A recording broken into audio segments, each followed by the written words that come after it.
magmo-moist yan at saka super lamig niya guys kapag ginaganon niyo siya sa face niyo. 50% wind speed.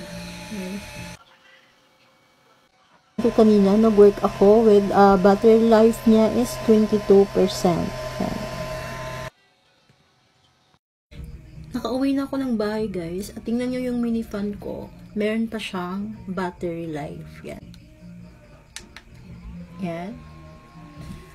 Yung 10 yan guys is ano yun, wind speed. Tapos ito, 18% battery life pa siya mga mi. Samantalang kanina, dinala ko siya sa office at 22% battery siya. Tapos ngayon, ginamit ko pa siya whole day ha. Ginamit ko siya whole day. And then ngayon, pag uwi ko, meron pa siyang 18% battery. Yan. I-press nyo lang dito guys, sa kabila, kung gusto nyo lang, cooling effect. Yan.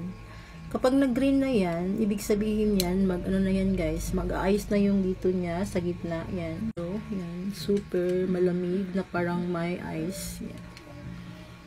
Yan. 10% nga pala ang wind speed nito guys. Pwede nyo siyang taasan yung wind speed until 100%. Long press nyo lang yan. Yan, long press. Yan. 50%. Yan, 50% na yan. Tapos, kung gusto nyo naman pong i-off yung, ano niya, kung gusto nyo pong i-off yung cooling effect niya, guys, i-press nyo lang siya dyan.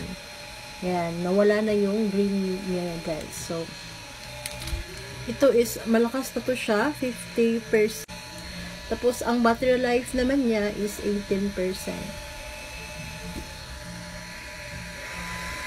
Kaya super love ko talaga itong mini fan ko na to guys. Maaasahan talaga kahit saan ka magpunta. Hindi madaling malubat. Tapos may pa-yellow pa siya dito sa gitna.